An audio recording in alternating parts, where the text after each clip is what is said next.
What is going on? This is SCP-CRNP, also known these days as Lack of Lepers, and welcome back. So we are gonna be going at this a little different angle. Earlier, we did an initial stream, which was, turn this up just a wee bit. There we go now, oh, baby. We did a initial stream, which was sort of a test and trial to see how it is that we can catch up and keep caught up, okay, with the content that comes out of the SCP Wiki. How in the world are we going to do that? So I took a few hours to think about it, had a nice nap, had a nice cup of coffee, burned a nice stick of incense, right here. So, and I came up with the inevitable conclusion, the inevitability. You see, this has been tried so many times before. We can note past attempts like Blue Soul with his podcast, where he tried to cover most of the week. I guess he did on a weekly basis. The challenge here is to find a conducive way that is time efficient and helpful, that provides a service to keep up with the content that comes out of the SCP Wiki. I don't think anyone has ever done this. I don't think anyone has ever done this successfully and consistently. And I think fatigue has some part of it. You have to approach this a lot like medical school or, some sort of professional school where you have to commit to it daily, if you're going to do it. And the more you let it pile up, the worse it gets. So you can either eat a pancake and a half a day, as bad as it is to eat a pancake and a half every single day. Or you can wait until the weekend, and basically have a stack of 8 pancakes to eat all in one sitting, which is not going to happen, right? So inevitable, this is the conclusion, and we will be doing this every night. We'll be doing this every night. I don't know if it's going to work. There are going to be some nights where that doesn't happen. My real life job has me on call, and I am sure that I will have to cancel some streams. Hopefully we can play catch up, not build too much of a deficit. There might be days where no articles are posted to the SCP Wiki, in which case we can either take the day off, do something else for fun, or catch up. But what we're going to do now, and let me start to share the screen now that I've ranted enough of that, is, and let's try a little bit of a different format here. Yeah, that sounds good.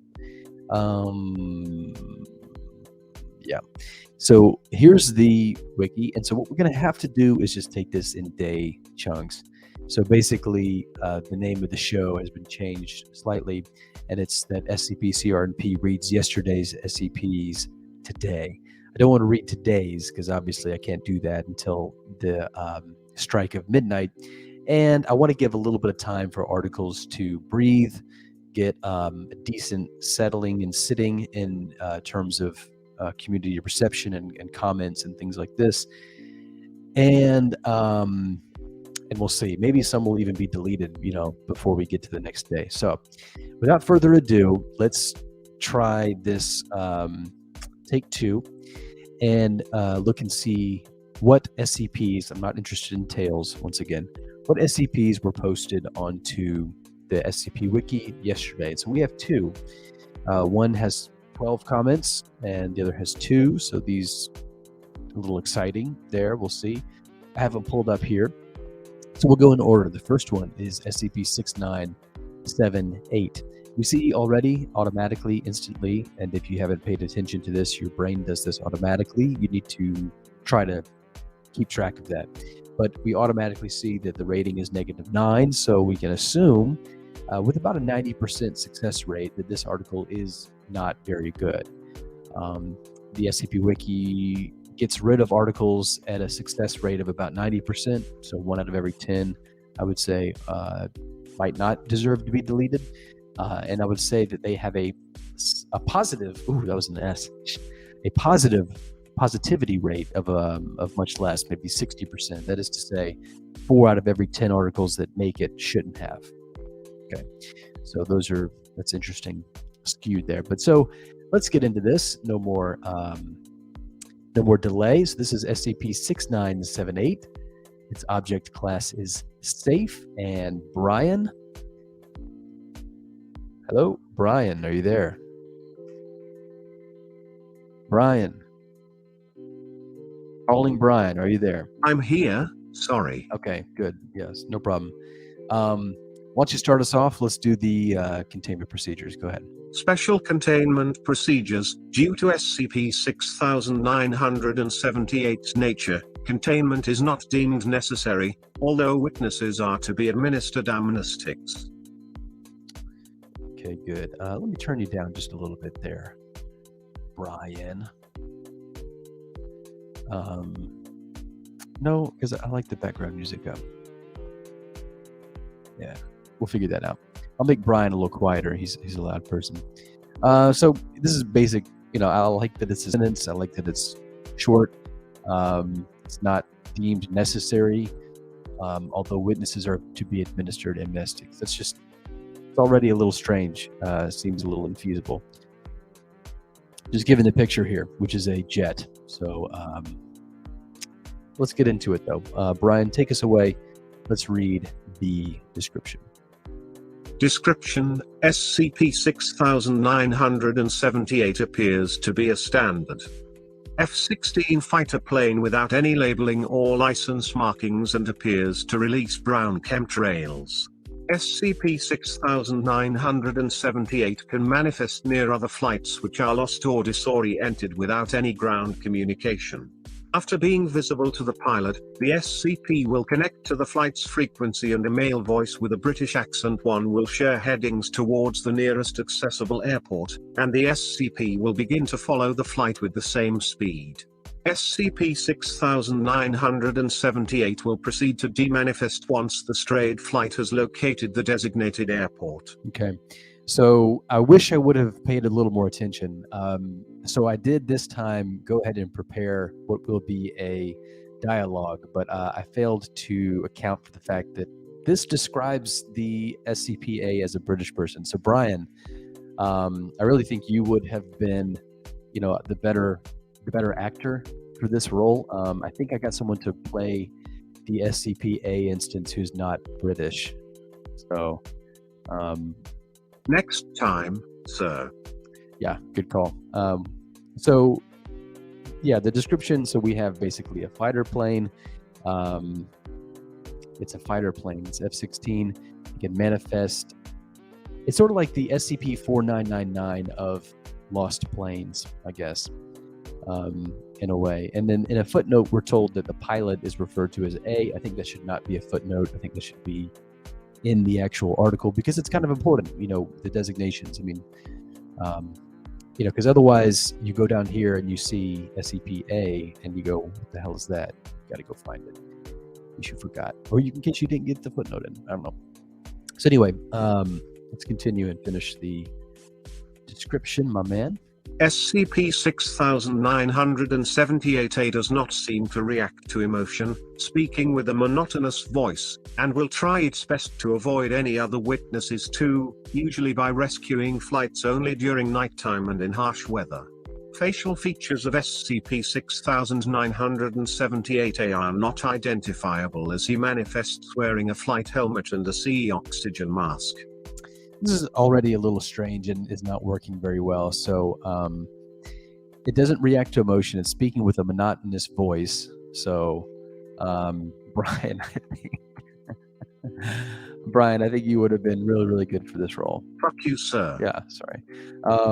But anyway, I think it's just logistically very strange and shouldn't happen that it usually rescues flights only during nighttime and in harsh weather.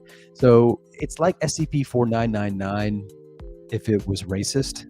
So it only wants to rescue people in very, very slim parameters. So, my question is, what happens if you have a lost flight during the daytime, or in calm weather? Those people are screwed. Is that right? Those people are fucked just because. This is something that wants to avoid detection, but the footnote tells us that it's unaware of any recording devices. So it's letting people who are in good weather and in the daytime die for no good reason, because we can tell you're there anyway. At least the Foundation can. So this is already not working very well, and I think by this point I would have given it a down vote. But you know what? In the interest of covering these things, let's continue. Brian, there is an addendum. Will you please read that? Addendum, ~8, there are 14 pilots rescued by SCP-6978. All rescued pilots were flying solo without any passengers. Pilots guided by SCP-6978's voice recounted him knowing their name and their hometown while communicating. Analysis of their flight data recorder revealed the frequency being encrypted in binary, translating to... Okay. Before we get into that, this should be collapsed. I should have made this more fidelitous to how it is presented initially. But anyway, we have our classic 1414, which, by the way, doesn't make sense. Anybody who's in any profession where this sort of clarification, this is something that the SCP Wiki got really wrong, like back in the day. It just got off on the wrong foot, and what will grow crooked cannot be made straight. So it just, without going into it too much, it should be reversed. You should have the number, and then in parentheses, you should have the spelled out number. And the reason is because, you can maybe misread the number, or let's say somebody accidentally adds a 0 in, especially if you're working with decimals. There's a possibility that you might mistake a number 14 for something like 15 or like even 140, whereas there's absolutely zero chance that you will misinterpret a written out parenthetical of a number like 14. You can't confuse that with 15 or 140. That's the reason why it's in parentheses and why it's clarified. So this has always been backwards in the SCP Wiki. They've always gotten that wrong. So no critical thought here on this person, unfortunately, in that regard. Not a big deal. Everybody does it. And but more so, using it is a clear signal to the current the current voting class that this probably deserves to be downvoted. That's just what they do in their culture here. And so we also see that the parameters have gotten even tighter. You can't be flying with any passengers. So, passenger jets, who have gone off course, who might be crashing. Sorry, this anomaly is too interested in secrecy and doing a very, very bad job of it at that in order to save you. So we have an analysis encrypted in binary, which I don't know needs to be capitalized or not. And it translates to, you have survived an event, comma, that many don't encounter. I know about you. We'll pass it on to others. Okay, so the comma is not necessary. That's a grammatical no. But that's, once again, kind of a strange thing. It doesn't really compel me to read more. It just makes me think that the author doesn't have a firm grip on how to pace and how to draw me in to the remainder of the article, which is basically just a test log. So let's get into that, and then we'll be done with this article. And I think it's safe to say that it has an accurate rating at this point. I don't think you can come back from where we are now. But this is an exploration video long transcript. There's a date, there's a time, there's some weather. So scattered clouds with strong winds. I guess that's harsh. So there you go. The subject, D5342, is a 34-year-old Caucasian male, former Cessna pilot. I don't know what that is. And he's convicted for drug smuggling. So maybe he was doing that in his plane. Maybe that's what Cessna means. I don't know. Let's see. Yeah. So we have a cast here of readers. Brian will mistakenly be playing the role of just the narrator, and D5342 will be played by Joey, and sorry, the doctor. There's a doctor. The doctor will be played by Joey. D5342 will be played by Matthew. And just because I didn't know any better and I wanted to vary it up, SCP-A, who is described as a British male, will be played by Amy. So let's not assume genders, and that's all good. That's cleared up. So we can make that work. And let's go ahead and go. Brian, why don't you start us off there? D5342 is instructed to fly a Cessna 172. The Okay. plane is fitted with remotely operated circuit breakers and 4 cameras on all sides. Begin log, Doctor, from an ATC tower. D5342, please follow the checklist and take off. D5342. Yeah, on it. Doctor, Please do not evade the route, or you will be shot down. What? D5340. Okay. I already got to pause. They're going to shoot the guy down. Okay, I guess maybe he's trying to run away, so I guess that doesn't...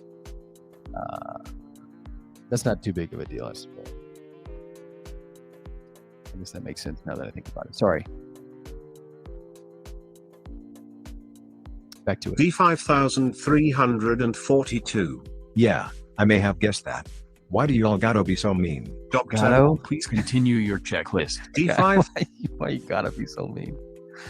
I love that. That's good. Sorry, I don't mean to pause, but I gotta do it. I'm sorry. All right, let's go back. Here we go. Doctor, Please continue your checklist. D5342 finishes the checklist and taxis towards the runway. That's good. I like that. D5342. Can we get a weather check? Seemed pretty windy. Doctor, Seem pretty Right windy. now, Okay. we have 28 knots, 51 kilometers per hour, winds from 273 degrees. Visibility is around 5 kilometers. Okay, so just grammar errors all over the place. It's really strange. No one really speaks in parentheticals, so I don't know why it would be on a transcript. But this is not getting better by the second. D5342. All right. D5342 takes off at 7:03 p.m. After reaching cruising altitude, remote circuit breakers shut off the Cessna's navigation panels, and communication is cut off with D5342. One word. The remainder of the log was retrieved after D5342 landed at the landing strip. 7:15 p.m. D5342, circuit breakers activated. What the? Expletive. Tower, do you read me? I have lost electrical power for navigation panels. No response from tower. D5342. Do you copy? The navigation panel has shut down. Okay. I don't know why. I don't know why the cuss words are redacted. Why these are expletive. Just seems like a strange. Why would the Foundation just be so? I mean, is this a G sort of rating? Does the Foundation have a G rating? Just on the whole, I'm not sure.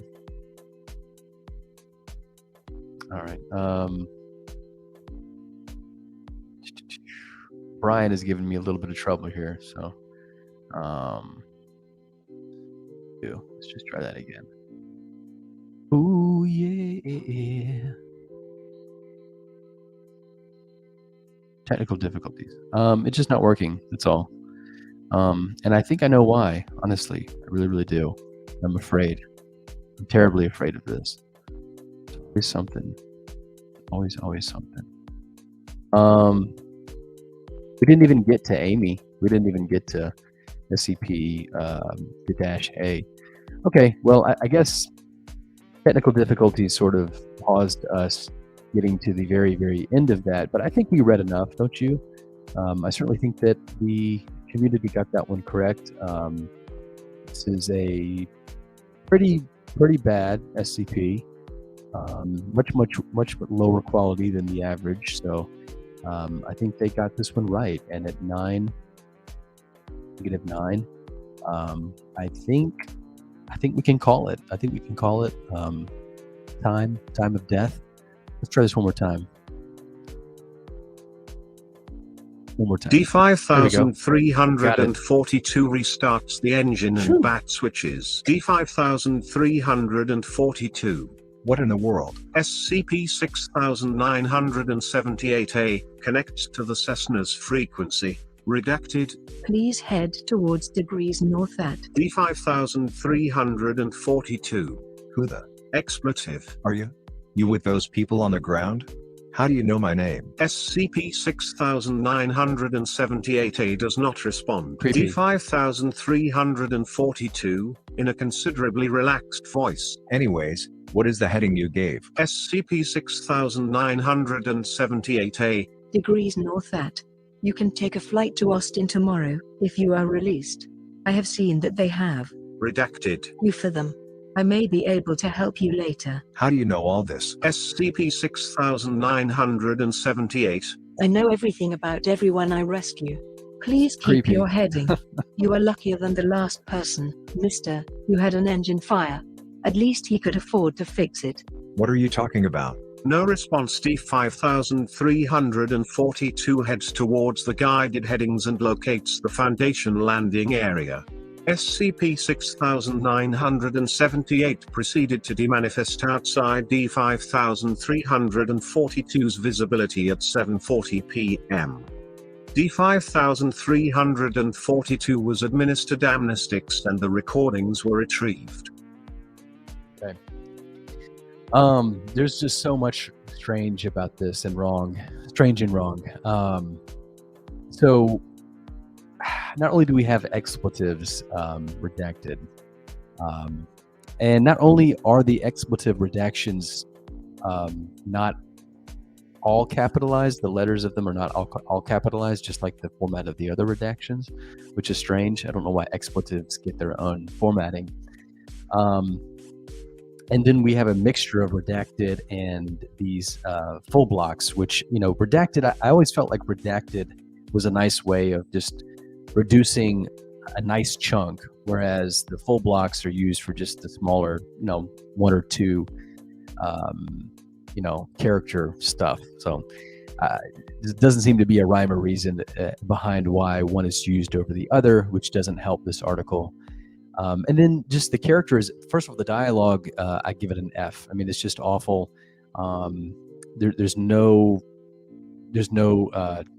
finesse to it. There's no believability to it. There's no natural sort of play going on here. None of it is particularly interesting dialogue.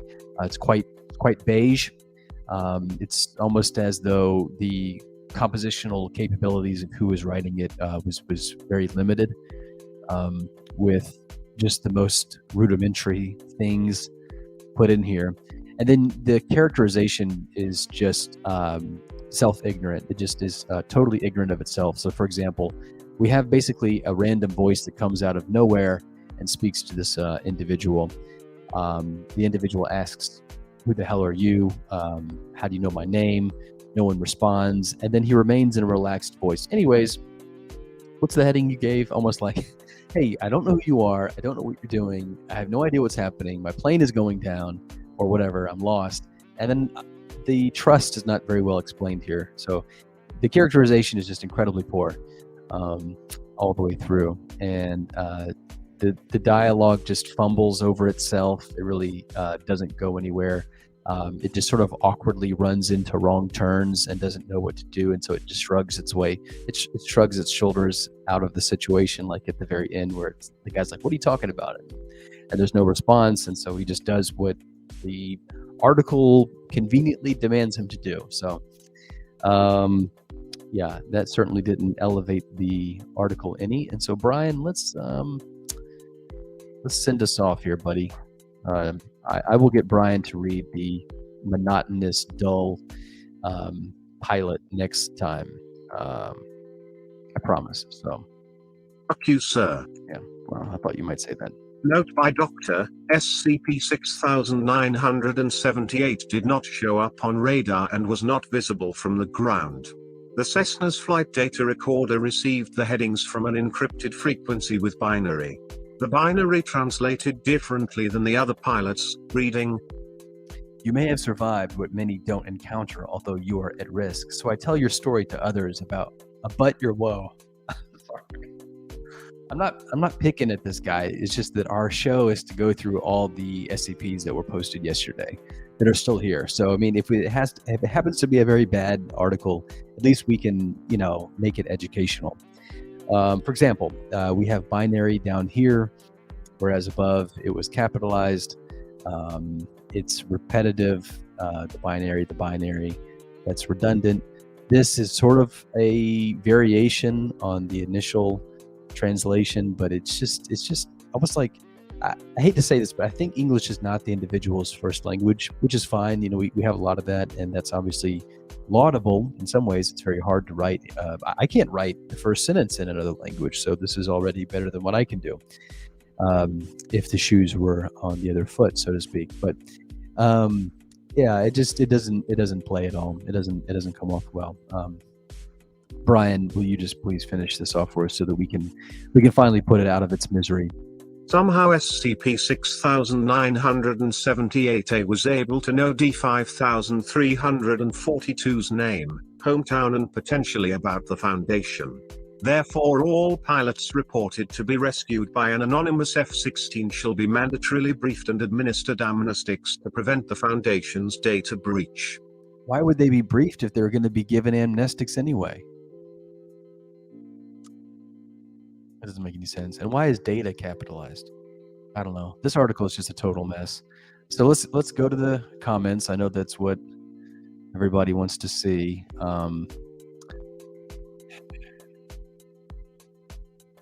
Yeah, the story is just a testing log that demonstrates the anomalous properties that, by the way, were already given. There really isn't much more to the article. There's no formatting issues. I don't know, the interview looked like it. There's no, oh, I hate this comment. The biggest problem with the article at the moment is that there's no punchline. No, we want to get away from punchlines at the SCP Wiki. That's destroying the SCP Wiki. And we already see people are pining. They're like, where's the punchline? Oh, fuck me. Goddamn. Not cool. I did, but couldn't really think of a punchline. So I didn't. Okay. So a lot of these comments are just this added a punchline type thingy. I didn't even get the punchline type thingy. Sorry. It would be okay. So I would tell you that in your next publication, it would be to put in your article the current anomaly class system, which I fucking hate. This is terrible advice. I guess that's another reason why we need to go over these articles that are failing, is because so far we have a person telling them that the article is not good because there's not a punchline, with the added irony that they're saying feedback is sometimes the key to making a successful article, when this advice would make you have probably a worse article. And the same is true of this. Adding an ACS to this article wouldn't make it any better, unless you think that the ACS, which is god awfully ugly, by the way, and once again, I'll do this every single time the ACS comes up, just to make the point and drill it into your head.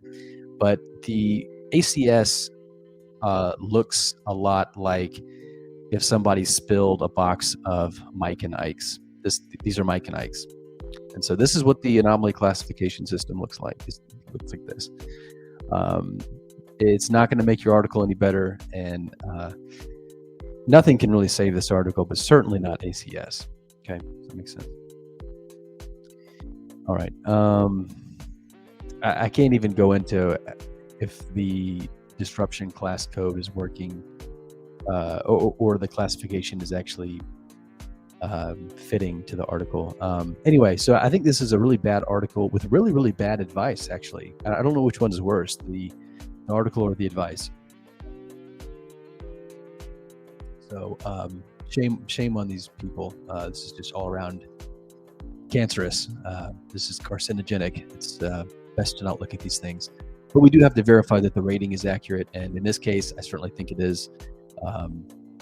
So at least good job on the voting class for getting this one correct. Okay, and then our second, once again, we are going to do this every single day. This live stream, this cast, every single day, and the name of it is that I read yesterday's SCPs today. So yesterday was the 9th, and we have one more surviving SCP to get through, and then we'll be done. And that's what we're going to have to do. We're going to have to eat one pancake every single day so that we can avoid having a stack of 14 pancakes to eat by the weekend.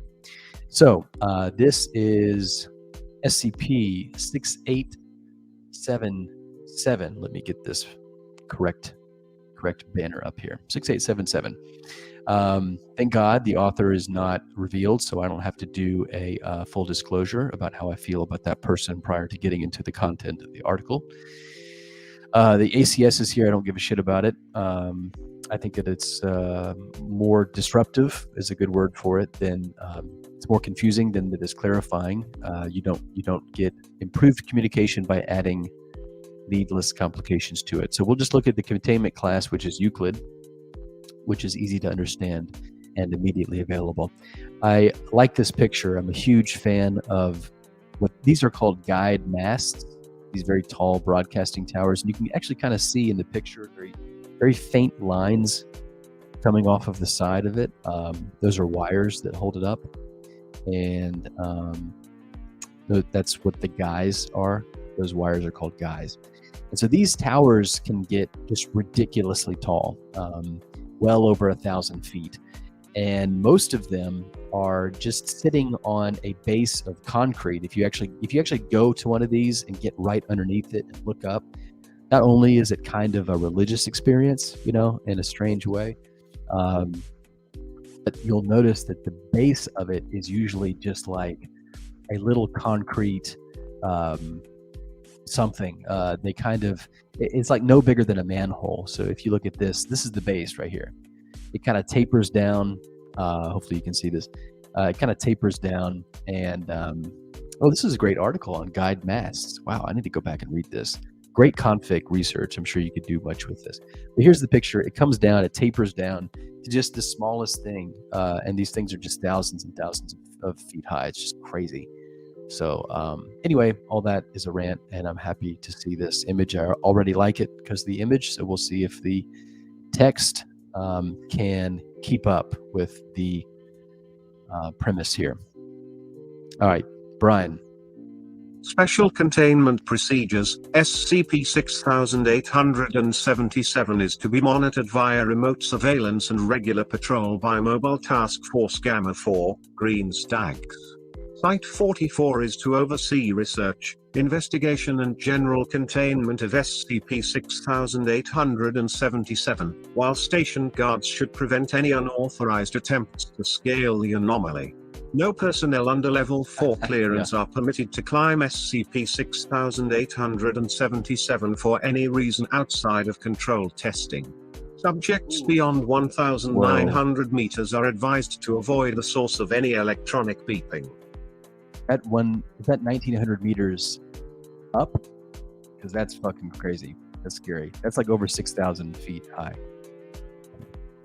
for my Amera bros. But yeah, so this is is really good. I like these containment procedures. They've set the stage very well. I'm a little worried that I don't understand why anyone would want to scale the anomaly. It's terrifying. And it's a small percentage of people who would want to do that anyway. So we're already looking at potentially like a cognito hazard, maybe a compulsion hazard.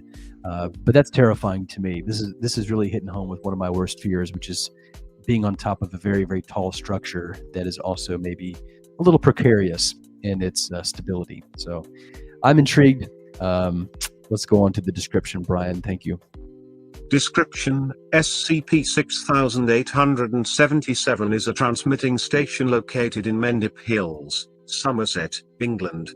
SCP-6877's primary mast demonstrates a spatial anomaly triggered by certain weather conditions.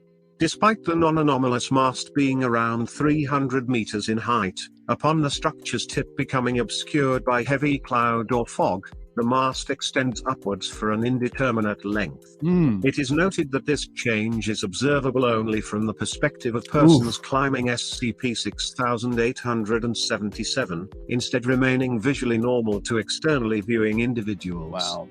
I fucking love this article already. The article is going to have to do a lot of things for me to not like it. And that's totally idiosyncratic. I'm a huge fan of these things. I'm a huge fan of guide masts and like tall structures and shit like this.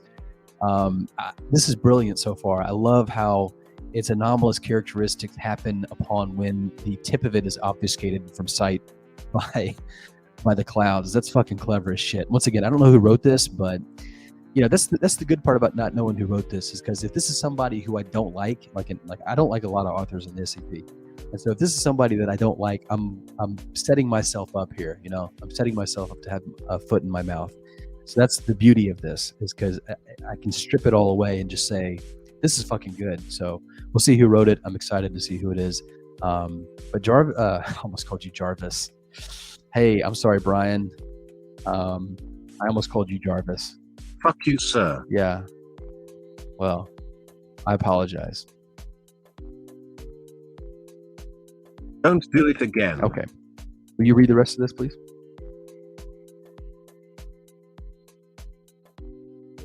Come on. I suppose so. Thanks. This non-Euclidean area is referred to as SCP-6877-1.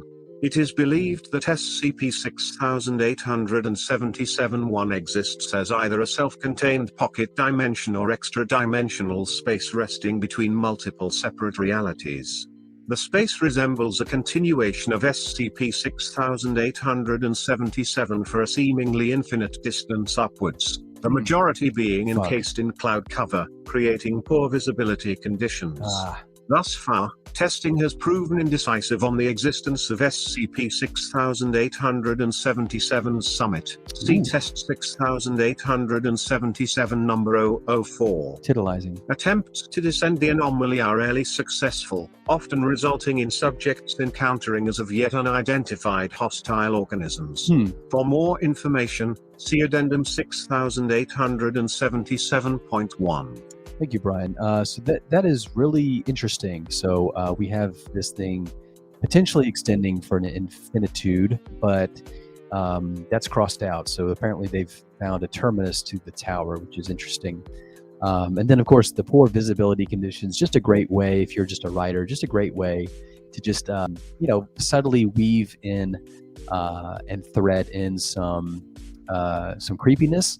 Just make it to where it's almost like a bad dream where the senses are dulled, like strangely, and it just leaves you feeling wrong. What is this we read about? A hostile organism. So attempts to descend the anomaly are rarely successful. That sucks, often resulting in subjects encountering as of yet unidentified hostile organisms. So that's fucking scary as shit. So if you go up, not only are you put into a non-Euclidean space, which, by the way, I think non-Euclidean, I think the Euclidean there should be capitalized, just a spag, spaz. But so if you try to come back down, there might be some entities that don't want you to. So that's terrifying. Let's continue to the discovery, see what else we can learn about this. Discovery, SCP-6877 was officially recognized on the 2nd of July 2009 upon the disappearance of an electrical technician following his ascent of the Mendip transmission station primary mast that morning. Operating due to scheduled maintenance, the individual was expected to return after approximately 1 hour, but due to humid conditions, the mast was obscured by cloud cover. Around an hour and a half later, the technician's work uniform and equipment fell from the cloud cover with no indication of the victim's location or status. Foundation agents were dispatched once station staff had contacted local law enforcement and secured the area. To date, the victim's whereabouts remain undetermined, though the investigation saw Foundation seizing of the property and restriction from public access. Current containment protocols were instigated shortly after. So either the guy decided to just like strip, if you're faced with death, you have a giant tidal wave coming your way, would you strip down just for the hell of it? Maybe, what the fuck you have to lose? Shit's over with. Or maybe it's one of these unidentified hostile organisms that is like an underpants gnome. You know, maybe that's what we're going to get into. You never know when these SCP articles, they could take turns for very strange worses. You know, like the last stream that we did about the giant shrimp that raped the site underwater. Yeah, that happened. Go check that out. Yeah, so this is terrifying because if you're actually a technician, we are introduced to another existential, experiential, and phenomenological terror when you're climbing it, and then suddenly the clouds come in when you're up there, which I'm sure is something that people of that profession deal with a lot better than I would, by the way, because fuck that, for sure. Anyway, so the clothes came down. So the guy's either naked or maybe he was raptured. I don't know. Maybe this is like a rapture threshold. The very first SCP I ever wrote was a lot like this. That's kind of why I like it. And that was really it was a rapture metaphor. So I don't remember the number of that because I don't remember the numbers of my own articles because fuck that. This is the second article that we've had a date March 7th. The last one had March 7th in it too. It's just weird to notice. So we're getting to an addendum. This is testing. This test is looks like the first one. And we will get Brian to read it. Events and observations. D3205 was equipped with radio transmitting equipment, video equipment and safety wire, instructed to attempt to climb SCP-6877. I hate to be that D-class. A long-range LIDAR feedback system was used to assert the subject's progression of the mast's primary ladder. Following safety checks, Site 44 Command requests D3205 to begin ascent. D3205 ascends for 12 minutes before reaching cloud cover and disappearing out of sight, assumed to have entered SCP-6877-1. Site Command questions D3205 regarding any noticeable changes, of which there are none. Following 40 minutes of climbing, audio and video feed picks up an object rapidly falling past D3205. The subject looks downwards, towards the distance the object was traveling in, though it has now been obscured by heavy fog. As D3205 stares upwards at the stimulus source, a vague silhouette and light is visible further up SCP-6877, fading into the cloud upon visual contact being made. Site 44 Command questions the subject regarding the nature of the falling object. She remarks that I think it was a person who was only wearing a hard hat.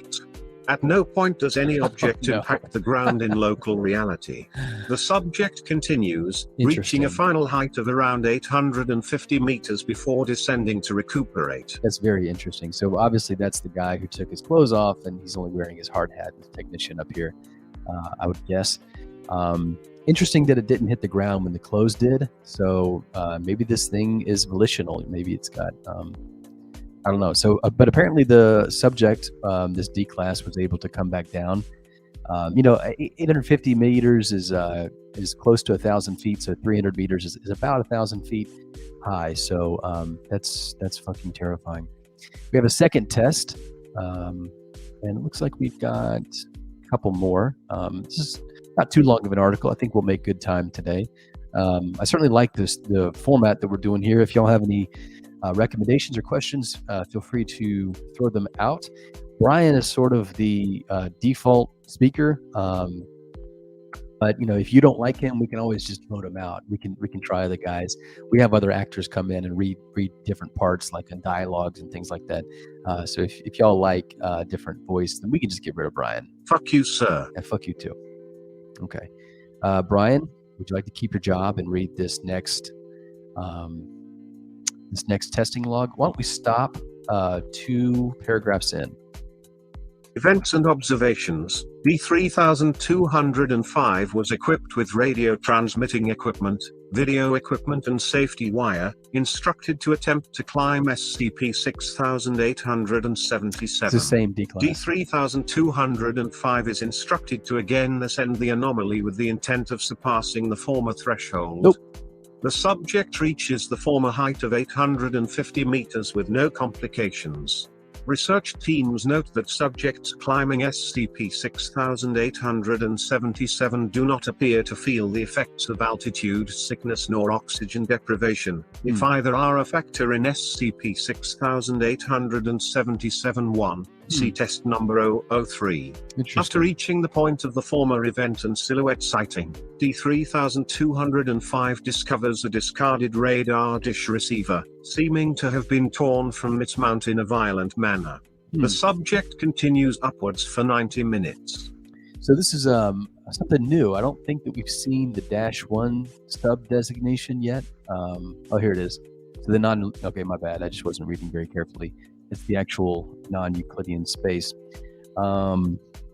So the radar dish receiver must still be kind of dangling from the mast. This is just getting interesting. So good pacing here. Good pacing here. Really makes me want to read more. So at an altitude of 1,400 meters, the subject complains of a consistent beeping sound. Following a brief equipment check, D3205 concludes that it is originating from overhead, supposedly slightly muffled and at a distance. Fucked up, man. Audio feed begins to pick up the aforementioned sound shortly after continuing ascent. This is kind of like the reverse of 87. You know, the staircase that you go down, and there's fucked up things. This is like the opposite. Following further investigation, D3205 can hear subtle coughing and wheezing originating alongside the electronic beeping. Isn't it? The subject continues to a height of 1,900 meters before the sound ceases. Help me. A metallic clanging is heard, audibly becoming rapidly closer.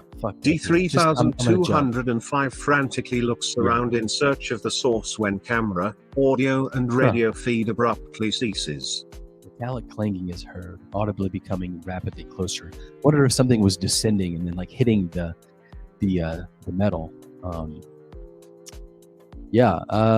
Wow. So this just is getting much and much. That's a phrase. That's a new phrase that I'm coining. TM. Hey, Brian, could you trademark the phrase much and much? Me, do you think we could go ahead and get that going? That's stupid. Yeah. Okay. Well, thanks. So test number 3. Let's just go ahead. This one's a little longer, so let's take this in smaller chunks. We've got a few footnotes that I will highlight on the screen for ya as we go. Brian. Events and observations. D8986 is outfitted with similar equipment to former tests in addition to a barometer 1 and binary gas analyzer 2 in order to carry out an atmospheric survey within SCP-6877-1. D8986 is told to ascend SCP-6877 for as long as physically possible and report any significant events or findings. So just to note, the other D class did not come back, so that was seemingly definitive. The 3205 has been replaced. Okay, those footnotes are helpful. Thank you. Yeah, I guess you got to make sure people know what a barometer is. Shit like that. Okay. D8986 reaches an altitude of 1,500 meters before reporting a similar quiet beeping sensation as described by D3205, originating from further above their current position. The subject is requested to remain stationary. After 2 minutes, the sound begins to become distant and the subject continues. Interesting. All right. So at 1,800 meters, let's just get our bearings about us here. That is about, that's close to 6,000 feet high, which is just stupid. What's that really, really tall building in Burj Khalifa in meters? The height of that. So the Burj Khalifa, which is like this really fucking tall tower, is only 828 meters, just to give you a little bit of a context as to how high this guy is. Okay, let's keep going. At 1,800 meters, Site Command requests D-8986 to carry out gaseous testing as previously trained. D-8986 unloads the light instruments and proceeds. Atmospheric gaseous composition and pressure within SCP-6877-1 is shown to be composed of similar contents to the lower troposphere, meaning that the atmospheric conditions remain constant and mirror that of the anomaly's base region. How this is possible remains unknown, though is likely related to SCP-6877-1's suspected non-Euclidean nature. Following the recorded observations, D-8986 claims to see a bright orange object flapping in the wind further up SCP-6877. Site 44 Command prompts investigation. The subject climbs a further 100 meters before discovering the item to be a standard issue Class D jumpsuit tied to the ladder. Inspection of the chest area confirming it to belong to D-3205. The clothing shows no signs of damage or tearing. Yeah, the weirdest thing about that is this is much, much higher than, oh no, the subject continues to a height of 1900 meters, and this was only 18, so about 100 meters up more, you're at the point that we previously were. I think honestly that this paragraph slows the pacing down a little bit. I don't think I think it's a little bit more boggy to get through. I think that this atmospheric gas composition thing about where it's like, suspected due to its non-Euclidean nature, I think that could probably be put in the description. And the only reason why I would recommend that is because, once again, that the stakes are rising, the tempo is increasing here. It's quickening, and so I think we need to get all the extraneous things out of the way so that we can really ride that momentum, that wave of edge of your seat anticipation. Let's finish this test. A distant radar pinging is picked up by audio transmitting equipment, though D-8986 shows no acknowledgement of the stimulus. Research teams inquire upon the noise, to which the subject claims it is inaudible. Interesting. Gazing upwards, D-8986 can observe a large blurry shadow. While their camera is pointed towards the unidentified stimulus, the radar ping is noted to increase in sound intensity and clarity. As D-8986 is permitted to decline SCP-6877, a bright floodlight originates from the stimulus and the pinging ceases. A metallic clanging grows in intensity as the light rapidly descends towards the subject and all contact with D-8986 is lost. The D-class uniform and equipment plummet towards the ground in local reality. So it's almost like whatever this thing is loves taking people's clothes, but it's almost like it has certain tastes in fashion, and it'll throw the ones down that it doesn't like and keep the ones that it does and use them as decoration or something like that. The same way you would decorate the front of your house with the flag or something like that. I don't know. Yeah, and then there's also sort of this reminiscent thing about extraterrestrials. When you get classically pulled up into a UFO, you might be naked or something like that. That's kind of going on here too. So we get a little, I think once again, this test is where the read starts to sag just a little bit, because we have some unnecessary bloat that is preventing this from being really aerodynamic narratively, and causing a lot of turbulence in the flow, I think, which otherwise would be very, very streamlined. And I don't know if we've actually learned a lot more. I think this maybe could have been incorporated into the previous one. Basically, the new things are just that we have a light, and that initially the audio is inaudible. So I'm not too sure. About that. Test 4. Let's keep moving on. We are getting close to. Let's check that sidebar scroller. Oh God. Let's keep going. Brian, thank you so much for reading all this, by the way, because I could never ever do this and get away with the show. You're welcome, sir. Okay. Events and observations. D-9043 is equipped with video and audio transmitting equipment, rope, 8 days worth of rations and a small firearm.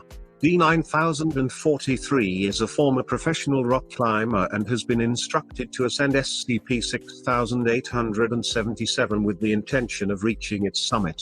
The subject has been advised to avoid any deviations from typical environmental sound activity and lighting. The subject reaches cloud cover at around 250 meters and enters SCP-6877-1. There are noticeably higher winds and precipitation compared to former tests that are not consistent with external conditions or weather associated with low altitudes. D-9043's camera feed becomes mostly obscured by fog for around 2 hours. Command points out the issue to D-9043, who promptly begins to clean the lens. For around 3 seconds, the camera observes a sudden disappearance of all cloud cover. During this time, the English emergency alert system alarm can be heard. The subject does not respond to the brief alteration and upon questioning claims that there was no noticeable change. That's fucked up, man. So I don't know who this author is, but they got a really, really good grip on making things creepy. Wow. On nightfall, the subject ties theirself to the ladder via the belt and rests. D-9043 passes the 1,900 meters boundary with no complications, an outlier among former tests, and proceeds with these. Around 2,800 meters, the subject discovers a large dent in SCP-6877 alongside areas of torn metal, wiring and antennae. This leads to the revelation that at extreme heights, despite remaining unpowered in local reality, SCP-6877 has active electricity flow. This is presumed to power the various satellite broadcasting dishes and antenna receivers. The subject suggests that he should attempt to tune into one of the dish's wavelengths to assess the nature of their signal. Command approves this request and D-9043 records the results. Upon reconnecting to the research team's frequency, the following recording can be heard. Oh, I love articles that incorporate sound. I fucking love it. I wonder if it's going to be this alert system. This is, man, so this is just really well thought out. The person knows exactly what is going on here. Let's listen.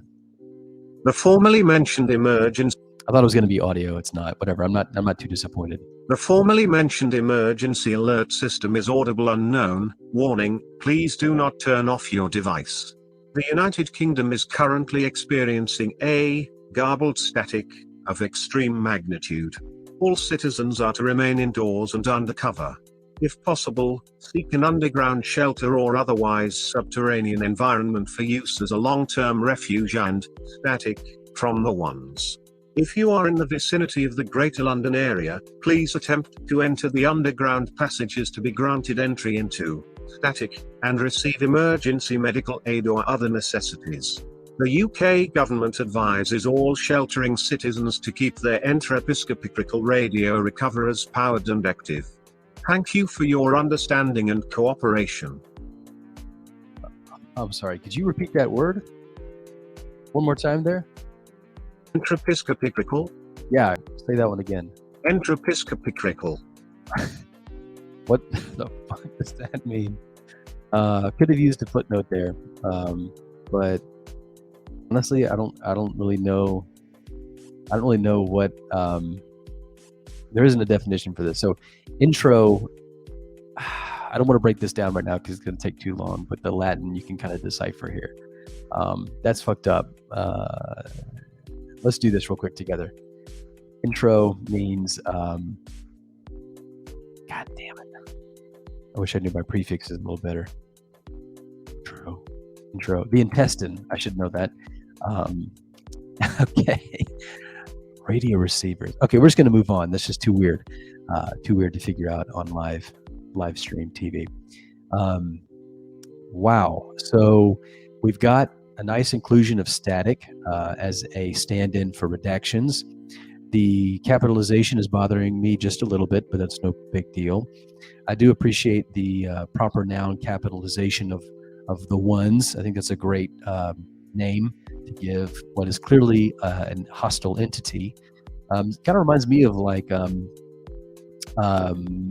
the day the Earth stood still kind of vibe, or yeah, something like that. So I wonder if these are the hostile entities that we were promised. They might be aliens who are very envious of humanity's clothing fashion. So keep going. The meaning behind this broadcast is unknown. D9043 repeats the test with other dishes which each broadcast entirely separate, unrelated messages. Each has no correlation with any known radio stations in Somerset or otherwise globally. The subject continues to climb upon remote download of the recording. At approximately 3,400 meters, the subject complains of a repetitive beeping sound. Suspecting the sudden appearance of the previously encountered hostile entity, research teams implore the subject to continue ascent at a greatly increased pace. This does little to cease the sound's presence or reveal its direction of origin, which is indeterminable due to the fog layer's ability to carry sound. D9043 briefly ceases to consume a nutrient bar but continues swiftly. You granola. This is a real great phrase. The research teams implore the subject to continue ascent at a greatly increased pace. That's a very good clinical way to communicate that you're trying to tell somebody to hurry the fuck up. All right, let's keep going. The following 48 hours are uneventful, with the subject making regular stops to rest or consume rations. By the conclusion of the third day, D9043 had ascended to a total height of 9 kilometers above sea level with little interference. Site 44 Command runs routine checkups on D9043 throughout and at around the point of 10.9 kilometers, an alteration in their perception is recorded. The subject describes hearing distant roadside ambience as if they were within proximity of SCP-6877's base. They report a sensation that they are nearing the ground as they begin climbing at a significantly accelerated pace, seemingly with excitement. Command remind D9043 that they are nearing 11 kilometers above sea level and are likely falling subject to auditory hallucinations and increasing cognitive suggestibility. The subject ignores these reminders and continues upwards. And very interesting. So it's kind of giving me this endless stare vibe. You ever play Mario 64 back in the day? There was a recent article on the wiki, I think it was in like last year, about a barber tone. If you don't know what that is, barber tones are basically the auditory equivalent of that staircase of the old barber shop, never-ending thing. I can't find it because these things are too cool. Okay, so we're kind of picking up the pace here. So let's see. We got an image here, SCP. So there's the tip. We found the tip. Watch your minds. Okay, go on. Following a total of 4 days and 8 hours scaling SCP-6877's westbound side, the D-Class exits the layer of cloud perpetually encapsulating SCP-6877-1, continuing infinitely in all directions below them. D9043 glances upwards, revealing the anomaly's peak point to be within viewing distance. Astounded, Site Command congratulates D9043's effort and dedication, encouraging them to continue at an accelerated pace. Go, go, go.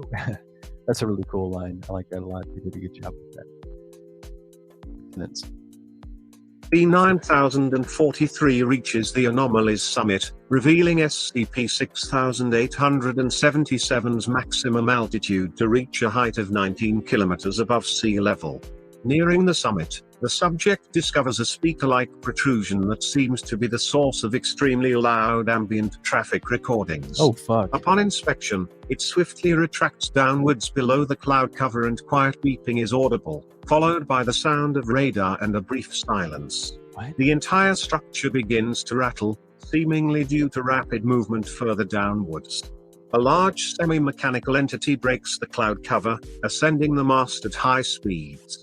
The entity is constructed primarily of mechanical components, wiring, antennae and utility dishes, possessing a large spotlight on its head. Further viewing reveals it to have numerous clothing items tied to itself. It rapidly approaches D9043. Siren Head on steroids. Wouldn't this be cool if it was like somehow tied into the Church of the Broken God? The subject clings to a large antenna at SCP-6877's point of termination and gazes downwards at the sight of the approaching entity. Approximately 2 seconds before contact, an extremely large tentacle reaches for the entity and grasps it by the torso, dragging it down beneath the clouds. Following the distant sounds of a skirmish, a white light is seen to disappear further down SCP-6877. D9043's camera feed shows the structure to be becoming increasingly blurred. Initially believing the lens to be accumulating fog, Command asks the subject to wipe off any obscurity when it is noted that the local reality's weather has begun to clear, meaning that SCP-6877's non-anomalous tip was slightly visible from the ground. D9043 begins to lose their grip as their view and presence within SCP-6877-1 continues to fade. They enter free fall in the lower stratosphere, 19 kilometers above Earth's surface. What the fuck? Okay, so that was really good. This last test is really good. I think we could have done without the two in the middle. That's really, really interesting. Let's read the note. Note, following the concluding test, the only item recovered was a single charred Class D jumpsuit and climbing equipment. Additionally, prior to D9043's exit from SCP-6877-1, the following text was observed to be printed on the anomaly's uppermost point. Okay, the azure peak spirals upwards, its branches long and thin. It writhes against its verdant roots, the lesser of three twins. So it's a nice little riddle. It rhymes. I don't know what that means. So, getting confused is, a tricky thing. I certainly don't understand what's going on here, and I hate to say this, but you have to entertain the idea in today's SCP that this has, it's an explanation reliant on other pre-existing lore, and the very last thing is a link to a secure facility site dossier. So I'm obviously not going to read this. Do I have to read this to understand what happened? I don't know. I don't get it. I don't really get what happened at the end on a first read. Sometimes it takes me a few times. I'm a little slow with that. My reading comprehension is not the best on the first go around. But yeah, so I think this is a way better article than plus 20. It is pretty new. It's yesterday, so we'll see. But just for being a day old, I think I would put it a little higher than 20. Let's see who wrote it. Ozzy Lizard. So this is no one that I know, but someone who I will remember from this point, because I think that this is just a really good. That's my daughter. I should go hang out with her, and I will. Just really, really good. Let's see what people have to say about it. Thanks so much. Some critters. I was scrolling through my phone's photos and found that top image of the tower, and I thought I could make something with this, and now we're here. A reverse 87. Oh shit! Look, I called it, motherfucker. Look, I'm on point. I'm on point. All the images are my own. I hope you enjoyed it. Also, I thought I'd mention that I'll most likely be the last thing I post for a couple of months, since I need to put more focus on school for a while. I hate the current culture of just like 1 word, 2 word, 3 word comment responses. Like it's just so social media. It's just so social media. There's so many more good things to say about this than this right here. Whatever. I mean, you're allowed to put whatever you want, but I think this was a remarkably well written. The clinical tone, I think, is a certain strength. It's incredibly polished. I think, like I said before, the only thing that holds this back is just pacing issues. There's quite a sag with these middle tests that I think could be collapsed, and you'd get a lot more cinematic of an experience. And I think the end is, we forgot to read this. Further testing is currently suspended. Whatever. I think the end is just a little too cryptic. I'm left feeling a little unsatisfied that I don't know what the hell just happened. And once again, not all of us have time to figure out what the hell this crosslink is supposed to mean. So anyway, that's 2. So we got through yesterday's SCPs as they stand, these 2. I want to thank the viewers. We got a couple for showing up. I hope you all enjoyed this. Please leave some feedback if you'd like to see ways in which this can improve. Hey, little girl. Do that, and I'll see what we can do. We're going to do this every day. So once again, the point of this stream was to announce basically that this is something we're going to have to do every day. Every day, I'll take about an hour and read the previous day's SCPs, because that's the only way something like this can be done. And I am determined. I'm determined to do this. So thank you all very much. Hopefully to see you all tomorrow evening. We'll try to do it around 7:30. Please share this with your friends. There's a lot of people out there who really want to keep up with SCPs, and maybe they're just looking for somebody to read them with, someone to go to the gym with, so to speak, just to latch on and power in numbers kind of thing. So this channel, I'm miserable at marketing. I'm terrible at it. It's not my strength. So that's going to be your doing. If y'all could help spread the word, get people to check this out, see if they like it. I'm sure it could be a service to a lot of people. So appreciate you joining. Throw a comment up next time. More than happy to talk to you about things. Interested to hear your thoughts on what we read today. So anyway, this has been SCP-CRNP, nowadays known as Lack of Lepers. I'm all over the place. Check it out. And you've been listening to SCP Meta. Catch you next time. Thanks.